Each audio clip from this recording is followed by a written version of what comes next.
행복한 안식일입니다. 오늘도 가정에서 예배드리시는 곳곳마다 하나님께서 함께 해주시기를 기도하겠습니다. 저희가 이렇게 생중계로 이제 설교회를 드리는 게 오늘 세 번째 시간인데요. 매주 조금씩 달라지고 있습니다. 여러분들은 뭐 크게 달라지는 것이 보이지 않을지 모르지만 지난주와 달리 오늘은 조명까지 생겼습니다. 다음 주는 또 어떤 변화가 있을지 잘 모르겠습니다. 그리고 또 하나 달라진 게 있는데 오늘은 반주자가 바뀌었습니다. 그래서 지난주까지는 가경민 집사님이 반주를 해주셨는데 오늘은 정자현 집사님이 교회 오셔서 반주를 해주고 계십니다. 이제 교회 오실 때가 이제 된 것 같습니다.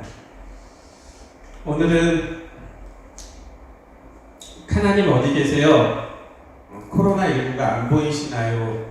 라는 제목으로 말씀을 좀 함께 나눠보려고 합니다.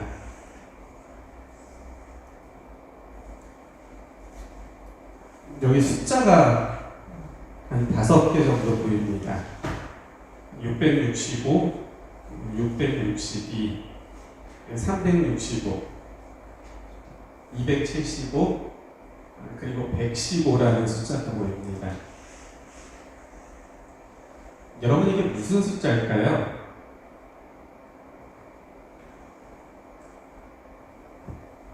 어제 하루 코로나19로 인해서 사망한 몇 나라의 숫자들입니다.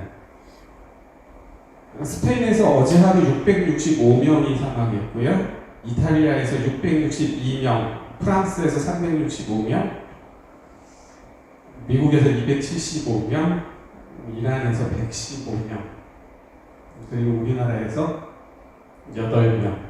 이래서 어제 하루 동안만 이 코로나19로 인해서 사망한 사람들의 숫자가 2,640명입니다.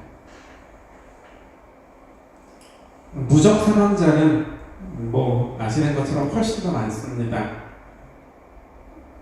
이탈리아에서 8,165명이 코로나19 때문에 사망했고요. 스페인에서 4,089명, 프랑스, 미국, 이란, 중국, 또 우리나라까지 해서 그 숫자가 누적 사망자가 23,255명입니다. 지금쯤이면 이 숫자에 또 변화가 있을 것이라고 그렇게 생각을 합니다. 더 많아졌겠죠. 우리에게는 그냥 많은 숫자로만 보입니다. 물론 자꾸 늘어나는 사망자의 숫자를 보면서 마음이 편하지는 않습니다. 그렇기 때문에 코로나가 속히 종식되고 그래서 사망자를 가리키는 숫자들이 멈추기를 기도하고 있습니다. 어제 서울신문에 이런 기사가 보도됐습니다. 제목이요. 우한 코로나19 희생자 유골 수습하는 유족들 울지 못해 더 애통이라는 제목의 기사였습니다. 좀 읽어드리겠습니다. 코로나19 발원지인 중국 우한에서 희생자들의 유골을 수습하려는 유족들이 화장장 앞에 길게 줄지어선 모습의 사진이 공개되면서 중국이 다시 슬픔에 빠져들고 있다. 우한은 지난 1월 23일 봉쇄령이 내려졌으며 코로나19로 사망한 시민은 중국 도시에서 가장 많은 2,500여 명에 이릅니다. 중국 당국은 우한 내에서 사망한 코로나19 사망자의 시신은 즉시 화장하도록 했으며 유족들이 장례를 치르는 것은 물론 유골을 수습하는 것도 금지했다. 코로나19의 확산을 막겠다는 이유에서였다. 그래서 유족들은 고인의 유골마저 수습하지 못한 채 며칠, 길게는 석 달가량을 보냈다. 그런데 어제 유족들에게 사망자의 유골을 받아갈 수 있도록 허락한 것이다. 당국의 허락이 떨어지자 화장장 앞에는 유족들이 새벽부터 줄을 서서 고인의 유골을 받기 위해 기다렸다. 줄을 선 행렬의 끝이 보이지 않을 정도로 길었다고 전했다. 유족들이 올린 사진과 글을 접한 누리꾼들은 슬픔을 함께 나누며 추모의 뜻을 전했다. 한 누리꾼은 이들은 매일 신문에서 보던 코로나19 사망자 숫자를 잃은 사람들이라며 차디찬 숫자에 불과했을지 모르지만 이들의 죽음은 한 가정에게는 파탄을 의미한다라고 전했다. 이런 내용의 뉴스였습니다. 그 기사를 읽어 내려가면서 마지막 줄에서 제 눈이 좀 멈추어 섰습니다. 다시 읽어드리면 이들, 돌아가신 분들 있죠? 코로나19로 사망한 사람들은 우리가 매일 신문에서 보던 코로나19로 사망자 숫자를 이룬 사람들이었다. 우리에게는 차디찬 숫자에 불과했을지 모르지만 그들의 죽음은 바로 한 가정에게는 파탄을 의미했을 것이다 라는 내용의 마지막 줄이었기 때문에 그렇습니다. 읽으면서 이런 생각을 해보게 되었습니다. 만약에 우리 가족 중 한 사람이 이번에 코로나19로 사망했다면 그럼 우리는 어땠을까라는 생각입니다. 조금 끔찍스러운 생각이겠지만 그래도 좀 해보고 싶습니다. 만약 이번에요 코로나19로 아내가 갑자기 곁을 떠났으면 어떻게 되었을까요? 건강하게 고등학교, 대학교, 학교 다니던 자녀들이 어느 날 기침을 하고 열이 나더니 확진 판정을 받습니다. 그리고는 정말 거짓말같이 며칠 만에 사망을 했다면 그럼 어땠을까요? 부모님이 칠순을 맞이하시게 됩니다. 그래서 모든 가족들이 모처럼 다 같이 가는 해외여행을 계획하는 겁니다. 그래서 일주일 후면 떠나려고 짐을 챙기고 있었습니다. 가방을 싸고 있었죠. 그런데 갑자기 기침을 하시더니 열이 나시더니 부모님 중에 한 분이 코로나19 확진 판정을 받으시는 겁니다. 그리고는 정말 거짓말같이 수일 내에 그렇게 돌아가셨다면 그럼 우리의 가정들이 어떻게 되고 우리의 마음들이 어땠을까요? 우리는 어떻게 행동했을까요?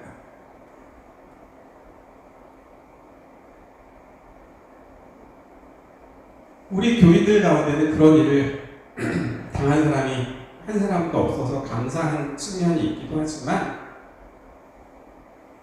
만약 우리가 생각해 본 것처럼 정말 누군가 한 사람이 이렇게 이번에 코로나19로 사망했다면 전혀 예상하지 못했던 슬픔이기 때문에 더 힘들었을 것은 분명할 것입니다. 내 가족이 아니기에 내 가족과 연결되지 않은 사람들의 이야기이기 때문에 우리는 숫자로 읽고 있지만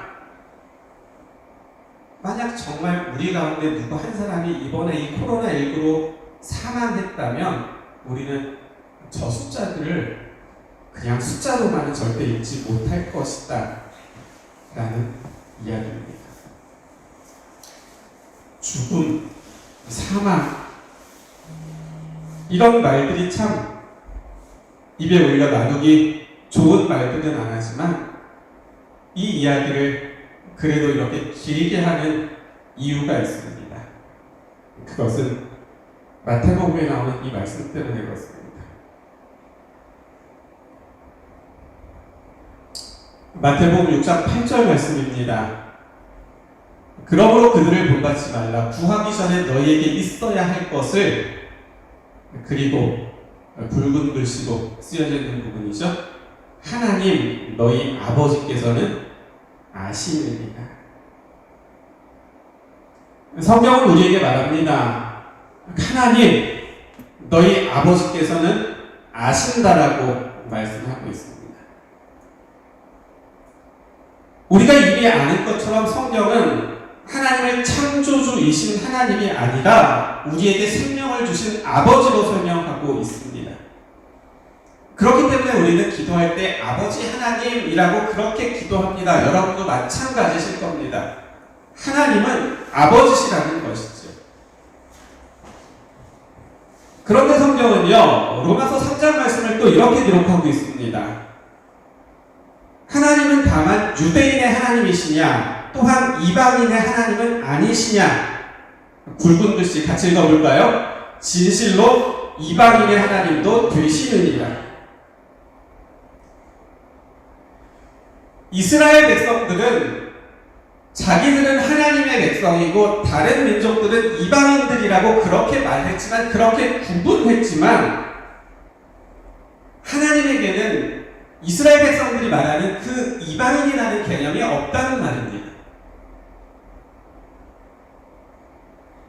하나님에게는 이스라엘 백성도 자녀고 아들이고 딸이고, 이스라엘 백성들이 이방인이라고 말하는 그 모든 사람들도 다 자녀라는 겁니다. 아들이고 딸이라는 것이죠.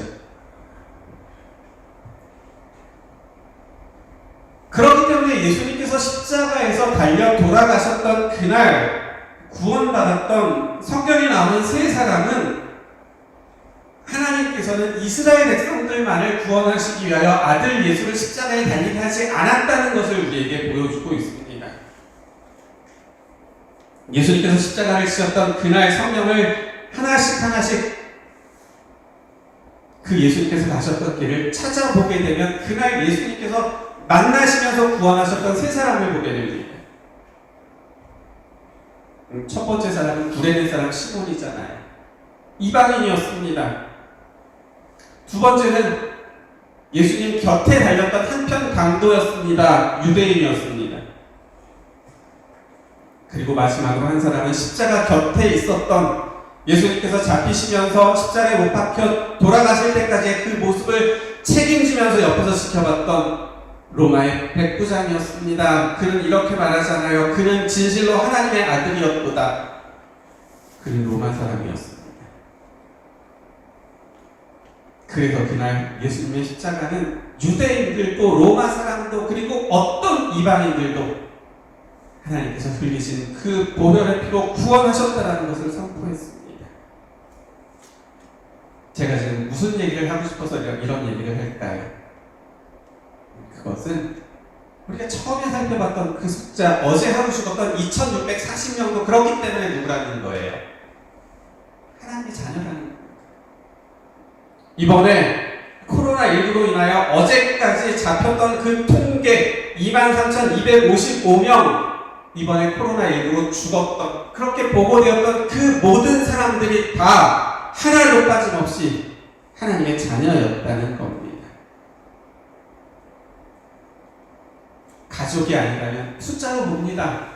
아, 어제 몇 명이 죽었구나. 아이고, 어제 더 많이 죽었네. 가족이 아니면 그렇게 말합니다. 근데 가족이라면 그렇게 말할 수 없잖아요. 그런데 어제 죽었던 2640명이 다 하나님의 자녀인 겁니다. 코로나19로 지금까지 죽은 23,255명, 그들 모두가 다 한 사람도 빠짐없이 다 하나님의 자녀였다라는 것이죠.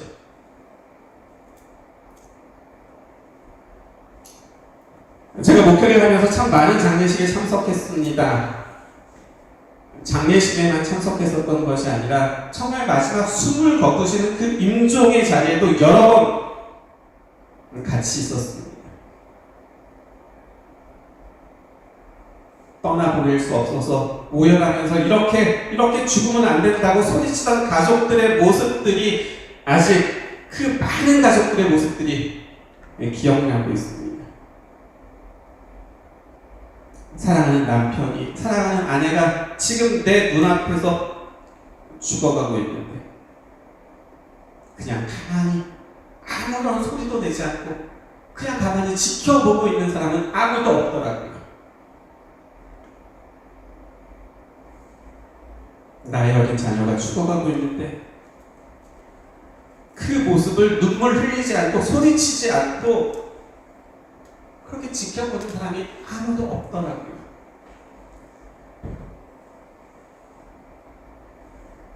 가족은 소리치게 됩니다. 뭐라도 하게 됩니다. 그리고 뭐라도 하려고 하죠. 그런데 어제만 해도 2640명의 자녀가 죽었습니다. 지금까지 23,255명의 자녀들이 코로나19 때문에 죽었습니다. 적은 숫자가 아닙니다. 이렇게나 많은 자녀가 죽었는데, 그리고 지금도 죽어가고 있는데, 그 모든 사람들의 아버지라고 말씀하시는 하나님은 오늘 어디에 계시는 걸까요? 하나님의 눈에는 그렇게 죽어가는 사람들이 안 보이는 것처럼 왜 매일같이 그 숫자가 점점 더 늘어나고 있을까요? 이것이 2640명과 23,255명이라는 숫자를 보면서 가졌던 제 의문이었고 하나님에 대한 질문이었습니다. 왜냐하면 너희 하나님 아버지께서 라고 성경은 말하고 있잖아요.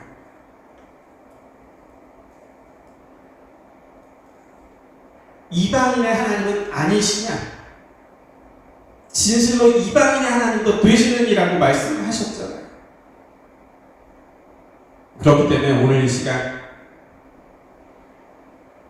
방송으로라도 예배를 드리고 있는 우리뿐만이 아니라 오늘 이날이 안식일인 것인지를 정말 1도 알지 못하는 모든 사람들이 다 내 자녀라고 하나님께서 말씀하셨기 때문입니다. 자식이 죽으면 이렇게 있으면 안 되는 거잖아요. 가족이 죽어가는데 그 자리에도 안 계시면 안 되는 거잖아요.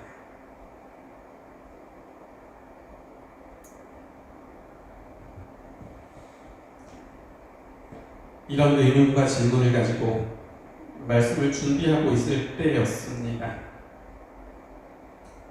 근데 그때 집사람에게서 카톡이 왔습니다. 나중에 보니 저희 집사람이 우리 교회 카톡방에도 올렸던 그 동일한 카톡이 저에게 왔었던 것이죠. 여러분들 가운데도 아마 많은 분들이 읽으셨을 거라고 생각합니다. 제목이 우르반이라는 38세의 한 이탈리아 의사의 간증이었습니다.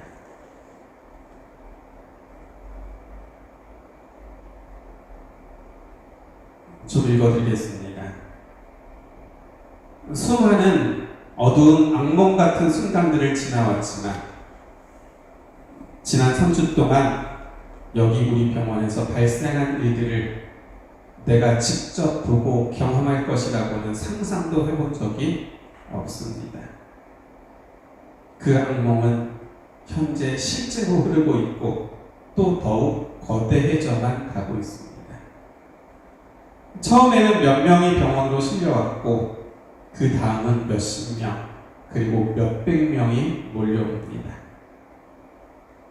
이제 우리는 더 이상 의사가 아닙니다. 우리는 그저 누가 살 수 있고 누가 죽음을 맞으러 집으로 보내져야 하는가를 결정하고 라벨 표식을 붙이는 사람들에 불과합니다.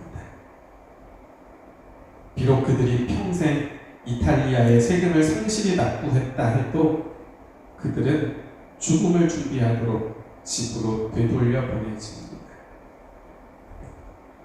2주 전까지만 해도 나와 내 동료들은 무신론자였습니다. 이것은 이상한 일이 아닙니다. 우리는 하나님의 인재 같은 것 믿지도 않았고 그저 사람을 치료하는 논리적 학문인 의학을 배웠습니다. 나는 언제나 내 부모님이 교회에 나가시는 것을 비웃었던 사람입니다. 그런데 9일 전 75세의 한 목사님이 바이러스 확진자로 우리 병원에 도착했습니다. 점잖은 분이었지만 호흡곤란에 심각한 문제를 가지고 있었으며 병원까지 성경을 지니고 왔습니다. 그는 주위에 죽어가는 이들의 손을 잡아줄 뿐 아니라 그들에게 성경을 읽어주곤 했습니다. 그리고 그것은 우리에게 깊은 인상을 가져다 주었습니다. 우리가 처음 그의 전하는 말을 듣는 약간의 시간을 가졌을 때 우리는 모두 그저 피곤함에 눌리고 낙담한 의사들이었고 정신적으로나 육체적으로 끝난 것 같은 상태였습니다. 지금 우리는 고백할 수 있습니다. 한낱 무력한 인간인 우리들은 매일 수많은 사람이 죽어나가는 이 상황에 대하여 더 이상 무엇을 할 수도 없는 한계에 이르렀습니다. 우리는 지쳤고 우리의 동료 2명은 사망했으며 다른 동료들은 바이러스에 확진되었습니다. 인간이 할 수 있는 일이 끝나는 상황에서 우리는 하나님이 필요함을 깨달았습니다. 그리고 짧은 몇 분의 휴식 시간이 주어질 때마다 우리는 놀랍게도 하나님께 도움을 구하기 시작했습니다. 우리는 서로 이야기를 나눕니다. 치열한 무신론자였던 우리가 지금 매일 우리의 평강을 구하고 우리가 환자들을 잘 돌볼 수 있도록 우리를 도와주시기를 주님께 구하고 있는 우리 자신을 믿을 수 없노라고 말입니다. 어제 75세의 그 목사님은 돌아가셨습니다. 지금까지 3주 동안 120명이 사망했고 우리 또한 모두 지칠 대로 지쳤고 무너졌지만 그분은 자신의 위중한 상태와 어떻게 도와드릴 수 없는 우리의 어려운 한계에도 불구하고 우리가 더는 찾지 못했던 평강을 우리에게 가져다 주셨습니다. 그 목사님은 주님의 품으로 돌아가셨으며 현재 상황이 계속 이어진다면 아마 우리도 곧 그분의 뒤를 따를 것입니다.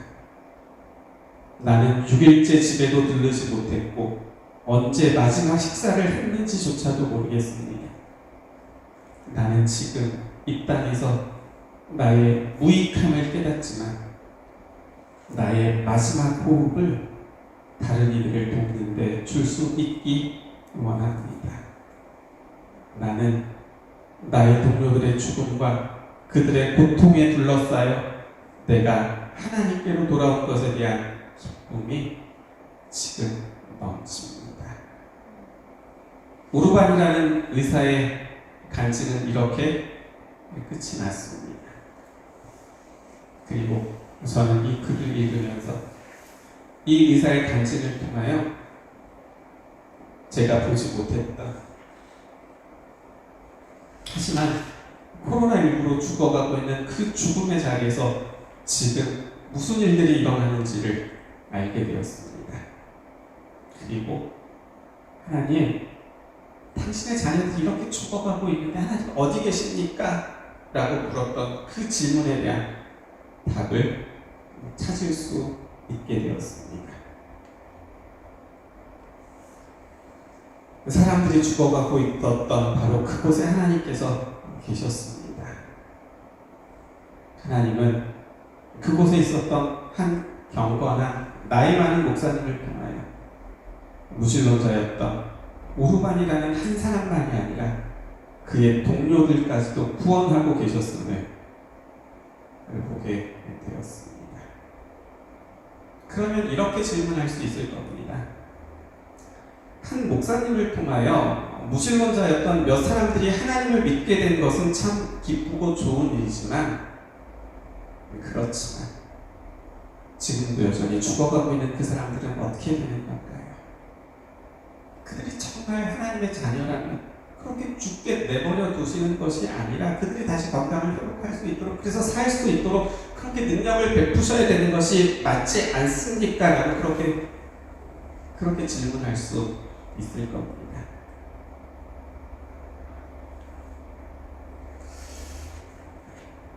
(2014년) 그러니까 지금으로부터 6년 전이었습니다. 4월 16일 무슨 날인지 여러분 혹시 기억하시나요? 그날은 인천에서 제주도로 향하여 가던 세월호가 진도 인근 해상에서 침몰하면서 탑승자 476명 가운데 304명이 사망했었던 그런 대형 참사가 일어난 날이었습니다. 세월호가 그렇게 침몰했던 그 다음날 한 분이 시를 썼습니다. 세월호라는 시였습니다. 돌아와라, 겨울 이기고 봄이 돌아오고 밤을 새워 아침이 돌아오고 받지 못한 편지마저 돌아오듯 그냥 돌아와라. 차갑고 어두운 바다에 갇혀 나오지 못하는 나의 딸들아 아들들아, 내 가슴 속에 갇혀 있지만 말고 내 눈앞에 돌아와라. 보고 싶다는 말은 싫다. 잘 다녀왔다는 말 한마디 들려다오. 돌아와라. 말 안 듣는 아들, 심술 많은 딸로 돌아와. 그냥 돌아와. 어제처럼 웃으며 돌아와. 나의 눈물을 닦아다오. 내일 내 교복을 빨아 널게 해다오. 그냥 돌아만 와다오. 여러분들도 기억하실 겁니다. 소식을 들은 모든 국민들이 기도합니다. 제발 바닷속에 갇혀버린 학생들을 포함해서 모든 사람들이 구조되기를 간절히 기도합니다. 그런데 아시는 것처럼 추가로 구조된 사람은 아무도 없었습니다. 하나님의 이름을 부르면서 아버지 도와주세요 라고 부르셨지만 사람들의 눈에는 어떤 기적도 일어나지 않았습니다. 왜냐하면 배 안에 갇혀서 침몰했던 그 모든 사람들이 다 사망했기 때문에 그렇습니다. 정말 단 한 사람도 돌아오지 않았기 때문에 그렇죠. 그때 제가 학교에서 우리 학생들에게 수업을 하고 있었는데 그때 한 학생이 저에게 그런 얘기를 하더라고요. 목사님, 하나님께서 안 계신 게 분명합니다. 우리가 이렇게 열심히 기도했는데 어떻게 한 사람도 돌아오지 않습니까? 그러니 하나님이 계시지 않은 것이 분명합니다. 정말 그렇게 저에게 얘기했었습니다. 아무 일도 일어나지 않았거든요. 어떤 기적도 일어나지 않았거든요. 그런데요, 세월호의 이야기는 그렇게 끝이 나질 않았습니다. 세월호가 그렇게 침몰하고 난 뒤 며칠 후 신문들에는 세월호 안에서 이제 전송되었던 그 문자들에 대한 뉴스가 보도되기 시작했습니다. 엄마, 내가 말 못할까봐 보내놓아. 사랑해. 아들이 엄마에게 보낸 문자였습니다. 친구들에게 보낸 학생의 문자도 있었습니다. 제발 부탁이야. 이 문자 본 애들이 있으면 살아있다고 말해줘. 이게 마지막 문자라면 문자 보낸 애들, 내가 사랑하는 애들이니까 고마웠고 사랑했어. 꼭 구출되어서 다 같이 보자. 나처럼 이렇게 구출 못된 애들도 구출되어서 다 같이 보자. 두렵고 무서운 그곳에서 마지막으로 전송되었던 모든 문자들은 다 이상하게 사랑한다는 문자였습니다. 그곳에는 미움이 없었고 시기가 없었습니다. 우리가 왜 여기 이렇게 갇혀 있어야 되냐는 원망도 없었습니다. 오직 사랑한다는 문자들이었습니다. 다시 말하면 모든 미움과 시기 같은 죄들은 없었고 사랑한다는 말과 문자뿐이었습니다. 성경은 사랑에 대해서 말하기를 하나님이 사람을 처음 창조하셨을 때의 본질이라고 말합니다. 그렇게 소개된 문자들을 통하여 바닷속으로 침몰했던 그 죽음의 현장에서 무슨 일들이 일어나고 있는지를 비로소 알게 되었습니다. 침몰한 테오로 안에서는 이기심과 욕심과 미움과 분노는 원망은 하나도 없었습니다. 고마웠다는 말과 사랑한다는 말과 꼭 구출되자는 소망의 말만 있었습니다. 우리는요, 그곳이요, 그 바닷속 그 세월호 아니요, 죽음에 대한 두려움과 공포가 있을 것이라고 생각했었는데, 정말 아비규환의 현장이라고 그렇게 생각했었는데 그렇지 않았다는 겁니다.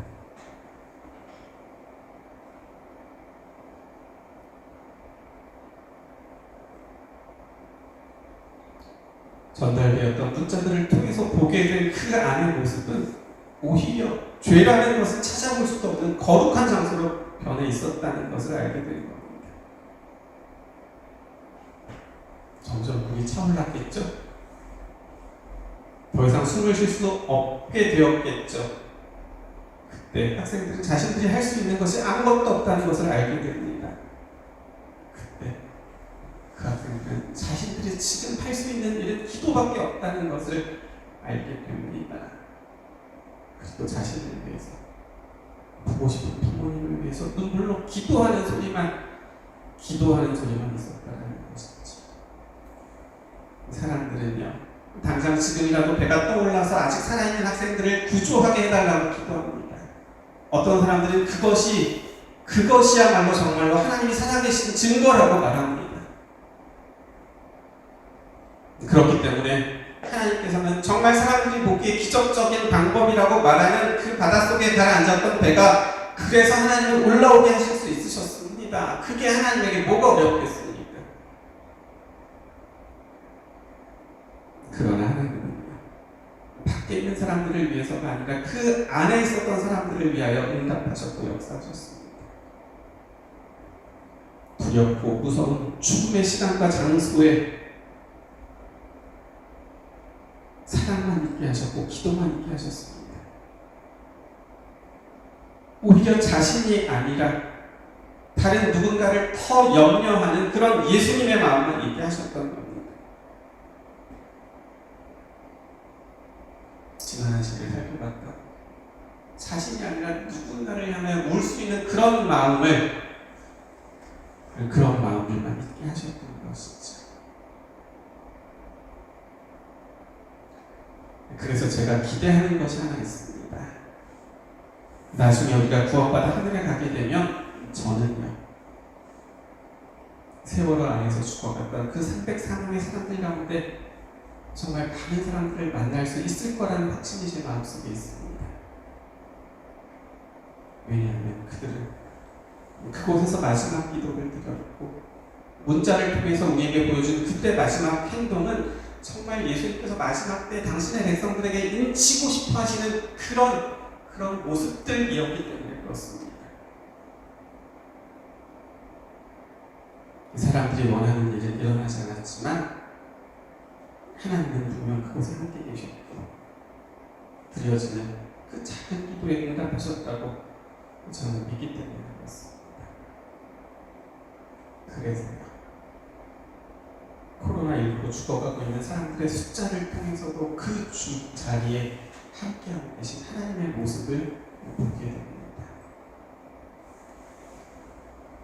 예수님께서 십자가에서 운영하고 계셨을 때 그때 하나님은 어디 계셨을까요? 그 골고다 언덕에 십자가가 세워지고 하나님의 아들이 사람들에게서 못 박히셨을 때 그때 하나님은 어디 계셨습니까? 여전히 하늘 높은 곳에 계셨나요? 그렇지 않습니다. 시대서만 753쪽입니다. 하나님과 그의 거룩한 천사들은 십자가 곁에 계셨다. 아버지께서는 아들과 함께 계셨으나 그분의 임재는 나타내지 않았다. 만일 하나님의 영광이 구름 속에서 번쩍였다면 모든 관중들은 백성들이겠죠? 멸망하고 말았을 것이다. 아들이 죽어가고 있을 때 아들이 죽어가고 있는데 다른 곳에서 다른 일을 볼 아버지가 어디 있겠습니까? 하나님도 역시 아버지셨습니다. 그래서 하나님은 그 순간 하늘에서 내려오셨습니다. 십자가로 가셨습니다. 내가 하나님이다 라고 한마디 하실 수 있으셨습니다. 이놈들, 니네가 도대체 어떻게 이럴 수 있느냐라고 그렇게 임재의 빛을 잠깐이라도 보여주실 수 있으셨습니다. 그럴만 하셨습니다. 그런데 그렇게도 하지 않으셨습니다.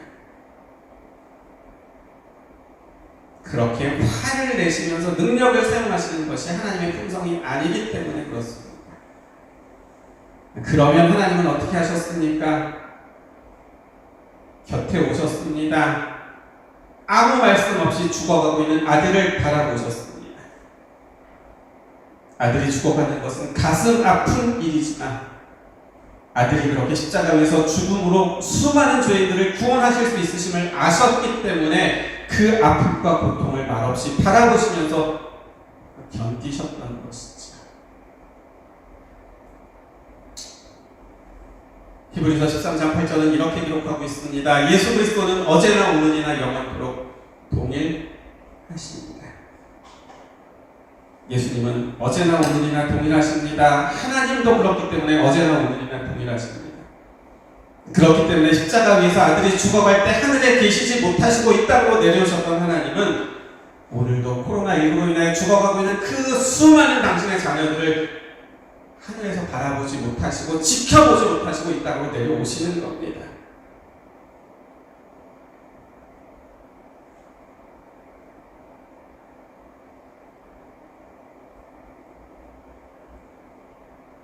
그리고는요, 죽어가는 아들 예수를 바라보면서 죽으면 안 돼, 살아야 돼 말씀하시면서 십자가에서 내려오라고 하시는 것이 아니라 죽어가고 있는 아들을 바라보시면서 너 그렇게 죽으면 안 돼, 너 살아야 돼, 내려와, 그렇게 말씀하시는 것이 아니라 십자가를 통하여 아들이 이룰 구원을 보시는 겁니다. 아들을 보실 때 찢겨져가는 아들을 보실 때 마음이 아프셨지만 가슴이 찢어지셨지만 그 희생을 통하여 이루게 될 구원을 아시기 때문에 한 말씀도 하지 않으시고 그 곁을 지키셨던 것이죠.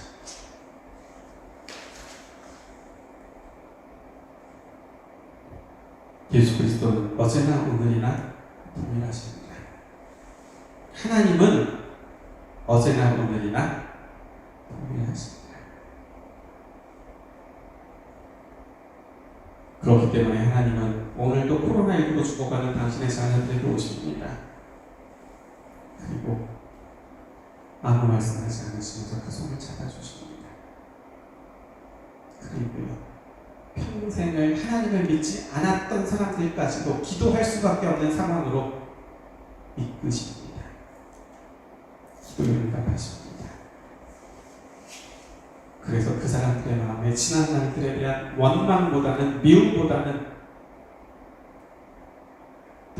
구원하지 못한 것에 대한 미안함과 눈물만 있게 하십니다.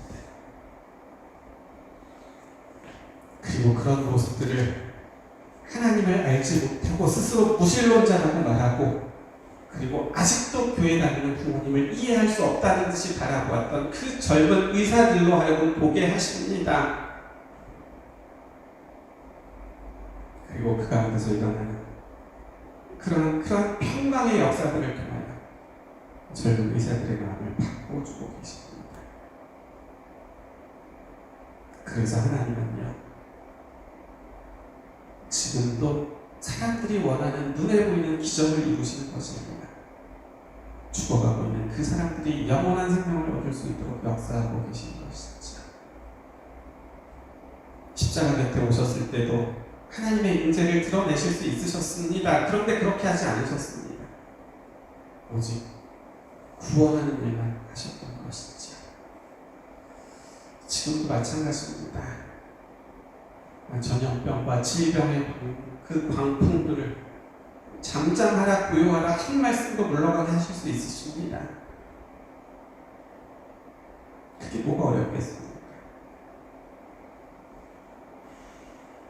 그런데 하나님은요, 오히려 전염병과 질병으로 인하여 하나님을 더 찾게 되면서 기도하게 되는 사람들을 영원한 생명으로 인도하고 계시다는 것이죠. 10년 전 있었던 일입니다. 안병동에 이통용이라는 환자가 있었습니다. 이번 당시 SBS 방송국의 기획부장이었습니다. 병원에 입원하신 이통용 씨는 아침마다 이렇게 모여서 예배드리고 있다는 것을 지나가다가 알게 됐습니다. 그리고 호기심에 한번 참석하셨습니다. 교회 다니지 않는 분이셨습니다. 교회라고는 어릴 적 시골에서 딱 한 번, 그것도 크리스마스에 참석하고는 다시는 교회 가지 않았던 분입니다. 이유가 있었습니다. 큰맘 먹고 엄마가 당시 가장 좋은 고무신을 선물로 사주셨는데, 그 고무신을 신고 교회 갔었던 그날 그 고무신을 잊어버린 겁니다. 그리고 집에 돌아오더니 대통 끝난 거죠. 그래서 교회는 자신이 갖고 싶어 했었던 그 고무신을 잃어버린 그 기억 말고는 없었던 겁니다. 그랬는데요, 그것도 추억인지 아침에 환자들과 같이 예배드리는 것을 보고는 호기심으로 그 예배에 처음 참석을 하신 겁니다. 그런데 그날 아침 드렸던 예배가 마음에 위로가 되었는지 몇 번 또 참석하셨고, 안식일에는 이곳 교회까지 여러 번 오셨습니다. 그리고는 병세가 더 위중해져서 본병원이었던 삼성병원으로 가셨습니다. 어느 날 새벽이었습니다. 저에게 전화가 왔습니다. 이통용 씨에게서 온 전화였습니다. 제가 기억하기로 그날이 일요일 새벽 한 5시쯤 됐는데, 그냥 아주 떨리는 목소리로 목사님 지금 좀 와주실 수 있나 하는 전화였습니다. 알겠다 하고는 급히 달려갔습니다. 통증 때문에 밤새 한 줌도 주무시지 못했습니다. 그냥 그 통증을 잡고자고 여러 개의 마약 성분이 들어있는 여러 개의 진통제를 달고 맞고 있었지만 좀처럼 그 통증이 잡혀지지 않는 겁니다. 제가 온 것을 보고는 저에게 이렇게 말했습니다. 목사님, 이제 가족들과 헤어져야 할 것 같은데, 그 시간이 올 것 같은데 제가 어떻게 인사를 하면 좋을지 저에게 그것 좀 가르쳐 주세요. 그 새벽에 저에게 전화를 한 이유였습니다. 그 말을 듣자 마음이 울컥했습니다. 하지만 제가 먼저 울 수는 없었습니다.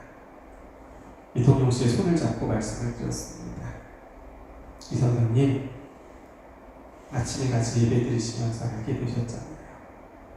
죽음은 절대 끝이 아니에요. 그러니 다시는 못 볼 사람처럼 그렇게 이별의 인사를 하시는 게 아니라 부활과 구원을 알게 되신 분답게 다시 다시 만날 것을 약속하시면 됩니다. 그러자 이 선생님은 그렇게 하겠노라고 고개를 끄덕입니다. 그리고 곁에 있었던 아내와 늦게 얻었던 당시 5학년짜리 아들에게 이렇게 인사를 합니다. 여보, 아픈 건 내가 다 가지고 갈 테니 당신은 절대 암에 걸리지 마.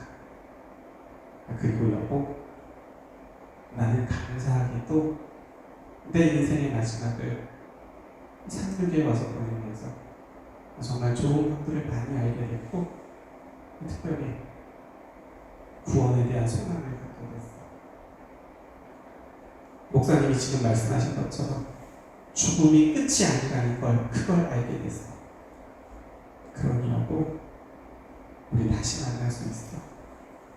너무 슬퍼하지 말고 내가 당신 곁을 떠나더라도 현우랑 자주 산길에 가서 예배도 드리고 봉사도 하고 그리 살다가 우리 다시 만나자.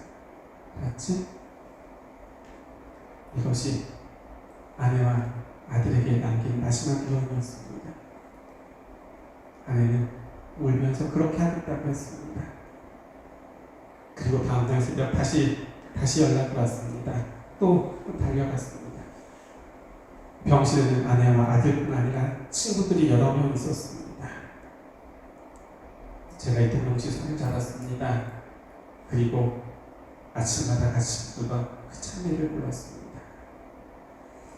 내 주께 가까이 나가니 십자가심처럼 고생되나 숨질 때 되도록 늘 찬송하면서 주께 더 나가기 원합니다. 그리고 마지막 기도를 했습니다. 하나님, 당신의 아들입니다. 당신의 아들입니다. 아픔과 고통, 힘든 것 다 내려놓고 당신의 아들이 하나님의 품에서 쉴 수 있도록 당신의 아들을 인도하여 주옵소서. 동룡씨는 그렇게 가족들과 친구들이 보는 가운데 눈을 감으셨습니다. 저는 이 동룡씨를 걱정하지 않습니다. 왜냐하면 하나님께서 그날 그 자리에 함께 하셨기 때문입니다.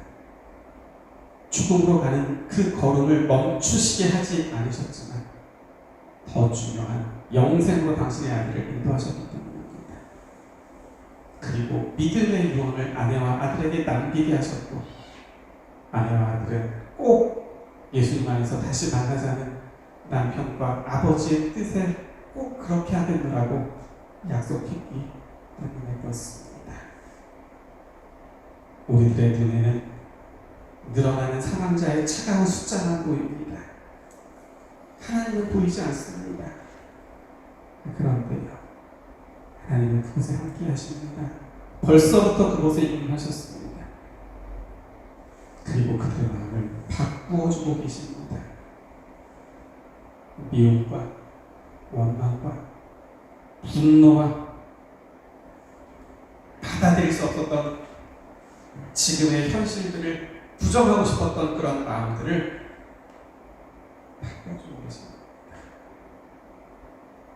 사랑만 있게 하십니다. 남겨두고 떠나야 될 가족들을 위한 기도만 있게 하십니다. 그렇게 영원한 생명으로 인도하고 계십니다. 그렇게 달라지고 바뀌어지는 환자들을 바라보는 젊은 의료진들의 마음도 변화시켜주고 계신 겁니다. 사람들이 원하는 대로, 사람들이 기도하는 대로 기적을 베풀지 않으시고 이렇게 하시는 이유가 있습니다. 죽음은 절대로 인생의 마침표가 아니라 쉼표이기 때문에 그렇습니다. 성경은 이렇게 기록하고 있습니다. 또 내가 들으니 하늘에서 음성이 나서 이르되 기록하라. 지금 이후로 주 안에서 죽는 자들은 복이 있도다 하시네. 성령이 이르시되 그러하다. 그들이 수고를 그치고 쉬리니 이는 그들의 행한 일이 따름이라 하시더라. 시편 127편 2절 말씀도 있습니다. 그러므로 여호와께서 그의 사랑하시는 자에게 잠을 주십니다. 우리는 이 잠이 여러분들이 어젯밤 주무신 그 잠이 아니라는 것을 압니다. 사랑하시는 자에게 잠을 주십니다. 또 이렇게 약속하십니다. 여인이 어찌 그 젖먹는 자식을 잊겠으며 자기 태선한 아들을 긍휼히 여기지 않겠느냐. 그들은 혹시 잊을지라도 나는 너를 잊지 아니할 것이다. 아들이 십자가에서 죽어가고 있을 때 곁에 오셨습니다. 아들을 십자가에서 내려오게 하실 수 있으셨습니다. 그렇게 하지 않으셨습니다. 그리고 아들을 통하여 사람들을 구원하셨습니다. 그리고 오늘 코로나19로 죽어가는 사람들의 숫자가 많음을 보고 하나님 어디 계세요? 하나님 저들이 안 보이세요라고 도대체 어디 계세요라고 묻는 우리에게 이렇게 말씀하십니다. 내가 어디 있겠니? 내가 그들의 병상에 있단다. 내가 거기서 무엇을 하겠니? 그들의 평생의 삶에 있었던 미움과 원망과 분노는 다 내려놓고 고마움과 미안함과 사랑만 가질 수 있도록 그 마음을 바꿔주고 있단다. 그 모습을 바라보는 어떤 의료진들의 마음까지도 바꿔주고 있단다. 사탄은 질병과 전염병을 통하여 사람들을 죽게 만들고 있지만 나는 질병을 통하여 전염병을 통하여 죽음의 문턱에 이른 그 사람들이 건강할 때도 듣지 않았던 내 음성을 듣고 지금이라도 그 마음의 문을 열면 내가 들어가서 그 영혼을 구원하려고 하는 그들 곁을 지키고 있단다. 하지만 그들이 죽는다고 죽어가고 있다고 죽음은 절대 끝이 아니야. 인생의 마침표가 아니야. 인생의 수고를 그치고 쉬는 인생의 쉼표야. 그래서 내가 허락할 수 있는 거야. 그러니 염려하지 말고 나를 믿어. 이 사람들은 죽음을 두려워합니다. 끝이라고 생각합니다. 그러나 하나님은 죽음을 절대로 끝이라고 생각하지 않으십니다. 끝이 아니기 때문입니다. 하나님은 전염병과 질병을 통해서 맞이하게 되는 그 두려움의 순간들과 장소들을 오히려 평생 동안 사용해보지 않았던 어쩌면 난생 처음으로 하나님의 이름을 부르면서 작지만 코로나19라는 것 때문에 이제서야 갖게 된 그 작은 믿음을 활용할 수 있는 시간과 장소로 바꿔주십니다. 그리고 구원하십니다. 이 말씀이 코로나19 인하여 죽어간 모든 사람들이 다 구원받을 거라는 말은 아닙니다. 그러나 분명한 것은 자신들에게 갑작스럽게 닥쳤던 이 코로나19라는 이 예상하지 못했던 이 전염병 때문에 구원 얻게 될 사람들이 분명 있다는 말씀입니다. 왜냐하면 하나님은 지금 그들이 누워있는 곳에 함께 하시기 때문입니다. 어쩌면 그들이 크게 내지도 못하는 그 작은 신음소리 하나까지도 놓치지 않으시기 위하여 그들 곁에 더 가까이 계시기 때문인 것이죠. 마지막 말씀입니다. 이사야 49장 19절 16절 말씀을 현대어 성경으로 읽겠습니다. 과연 어머니가 젖먹는 자식을 잊어버릴 수 있느냐? 자기 태에서 나온 자식을 불쌍히 여기지 않는 어머니가 세상에 있느냐? 만일 세상의 어머니들이 자기 자식을 잊어버릴 수 있다고 하여도 나만은 너를 결코 잊을 수가 없다. 예루살렘아, 나는 너를 내 손바닥에 새겨놓았다. 내 무너진 성벽들이 항상 내 눈앞에 어른거린다. 너는 지울 수 없는 문신처럼 언제나 내 마음에서 떠나지 않는구나. 사랑하는 성도 여러분, 이 말씀을 통하여 우리에게도 말씀하십니다. 항상 내 눈앞에 너희들도 아른거린다. 지울 수 없는 문신처럼 언제나 너희들도 내 마음에서 떠나지 않는다. 그래서 너희들이 지금 어떤 상황과 어떤 형편에 있더라도, 어떤 마음의 부어짐을 가지고 있더라도 그것으로 너희들이 쓰러지지 않고 무너지지 않게 내가 전염병을 사용해서라도 내가 너희들을 붙들 것이고, 너희들이 정신 차릴 수 있도록 도울 것이고, 그렇게까지 해서라도 나는 너희들을 구원하고야 말 거야. 오늘 우리 아침 우리에게 그렇게 말씀하시는 것이죠. 사랑하는 성도 여러분, 말씀을 통하여 오늘 하나님이 어디 계신지를, 왜 그곳에 계신지를 볼 수 있게 되기를 간절히 바랍니다. 그리고 그 하나님께서 오늘 나에게 들려주시는 그 호소의 음성들을 듣게 되시는 우리 모두가 되시길 간절히 바라면서 말씀을 마치겠습니다. 하나님, 죽어가고 있었던 아들을 하늘에서 보실 수 없어서 내려오셨던 하나님, 내가 누군지 알아 한마디 하실 수 있으시면서 기적 같은 일들을 보게 하시고, 그래서 사람들을 두렵게 하실 수 있음에도 불구하고 아들 곁에서 아무 말씀하지 않으시고 아들을 통하여 이루실 구원을 바라보셨던 그 하나님께서 오늘도 병상에서 코로나19로 인하여 신음하면서 죽음의 사선에 있는 그 사람들을 찾아가고 계심을, 아니 벌써부터 그곳에 함께하고 계심을 말씀을 통해서 보게 하시니, 하나님, 그저 그 모습만 보는 것이 아니라 오늘 하나님께서 우리에게 보여주신 그 마음을 좀 알 수 있는 우리 부모도 될 수 있도록 하나님을 도와주시옵소서. 우리에게도 약속하십니다. 내가 너희를 어떻게 이기니? 네가 가지고 있는 어떤 어려움과 문제들, 그것으로 인하여 네가 쓰러지지 않을 수 있도록 내가 붙들 것이고, 내가 전염병을 통해서 정신 차리게 하고 멈추게 하고, 그래서 구원하고 갈 거야라는 나를 향하신 그런 하나님의 호소의 음성을 들을 수 있는 우리 모두에게 도와주시기를 예수님의 이름으로 기도드립니다.